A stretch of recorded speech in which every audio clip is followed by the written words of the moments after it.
अस्सलामुअलैकुम welcome to तहास kitchen. इनकी நம்ம தஹாஸ் கிச்சனில் என்ன செய்ய போகிறோன்னா ஹைதராபாதி சிக்கன் பிரியாணி தான் செய்ய போகிறோம். வாங்க எப்படி செய்கிறது பார்க்கலாம்.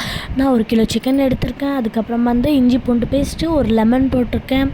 அதுக்கப்புறமா தயிர், மஞ்சள் தூள், உப்பு, மிளகாய் தூள், இது எல்லாமே போட்டு நல்லா மிக்ஸ் பண்ணிக்கிறேன். இது நல்லா மிக்ஸ் பண்ணிட்ட பிறகு நான் வறுத்து வச்சுருக்கிறேன் வெங்காயம் கோல்டன் ப்ரௌனாக நல்லா வறுத்து வச்சுருக்கேன்.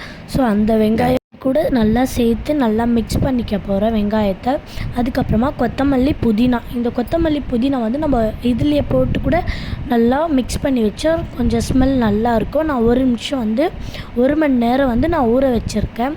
அதுக்கப்புறமா ஒரு தனி பாத்திரத்தில் தண்ணி, அதுக்கப்புறம் ஸ்பைசஸ்லாம் போட்டு உப்பு போட்டு நல்லா கொதிக்க விடுங்க. நல்லா சுடு தண்ணி மாதிரி நல்லா கலகலன்னு கொதிக்கணும். கொதித்து அதுக்கப்புறமா நம்ம அரிசி கொதித்த பிறகு தான் நம்ம அரிசியை போடணும். அரிசி போட்டு இது தனியாக வேக வச்சுக்கலாம். இப்போ நான் 2 கலர் எடுத்திருக்கேன். ஃபுட் கலர் ஒன்று எல்லோ, ஒன்று க்ரீனு. நான் எதுக்காக எடுத்து வச்சுருக்கேன் நான் அப்புறமா காட்டுறேன். ஒரு பாத்திரத்தில் எண்ணெய் போட்டு 2 பச்சை மிளகாய் கீரி போட்டு, அதுக்கப்புறமா நான் எடுத்து வச்சுருந்தல நல்லா மேக்னேட் பண்ணி சிக்கன், ஸோ அதை நான் இதில் போட்டு நல்லா மிக்ஸ் பண்ணிடுறேன். மிக்ஸ் பண்ணிட்டு இந்த சிக்கன் வேகிற அளவுக்கு கொஞ்சோண்டு தண்ணி, சிக்கன் வேகிற அளவுக்கு போட்டால் போதும்.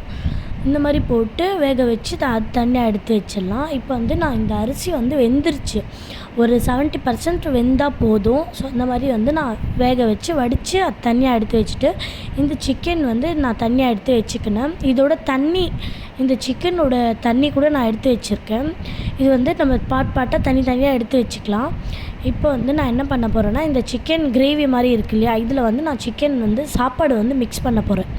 சாப்பாட்டை நான் இதில் போட்டு நல்லா மிக்ஸ் பண்ண போகிறேன். லேயர் பை லேயராக ஃபஸ்ட்டு ஒரு சைடில் சிக்கன் அந்த கிரேவி, அதுக்கப்புறமா நம்ம வறுத்து வச்சுருக்கிற வெங்காயம், அதுக்கப்புறமா நம்ம லைட்டாக ஃபுட் கலர், அதுக்கப்புறமா கொஞ்சம் கொத்தமல்லி புதினா, அதுக்கப்புறமா நம்ம எடுத்து வச்சுருக்கு இல்லையா இந்த சால்னா அந்த சிக்கனோட கிரேவி தான் நான் தனியாக தண்ணி எடுத்து வச்சுருக்கேன். அதுக்காக தான் நான் சால்னான்னு சொன்னேன். இது பாட்டாக நம்ம போட்டு லாஸ்ட்டு இந்த மாதிரி வந்துடும். இந்த மாதிரி வந்த உடனே நம்ம இப்போ இந்த ஃபுட் கலர் எல்லாமே மிச்சம் இருக்கிற ஃபுட் கலர்லாம் இதில் போட்டு, அதுக்கப்புறம் நம்ம இப்போ தம் போட போகிறோம். நான் அந்த சிக்கன் லெக் பீஸ் மேலே வச்சுட்டேன், ஏன்னா உடஞ்சிடும். ஸோ அதனால் நான் மேலே வச்சுட்டு இப்போ நான் தம் போட போகிறேன்.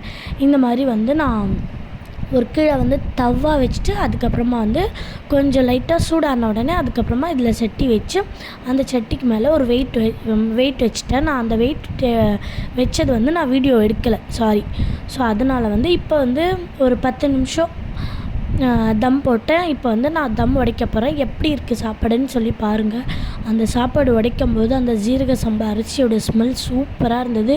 நீங்களும் இந்த மாதிரி ட்ரை பண்ணி பாருங்கள். பசங்க ஸ்கூல் லீவில் இருக்கும் போது செஞ்சு பாருங்கள். ஏன்னா சூடாக சாப்பிடும்போது டேஸ்ட்டு சூப்பராக இருக்கும். தஹாஸ் கிச்சனுக்கு லைக் பண்ணுங்கள், கமெண்ட் பண்ணுங்கள், ஷேர் பண்ணுங்கள், சப்ஸ்கிரைப் பண்ணுங்கள். அஸ்ஸலாமு அலைக்கும்.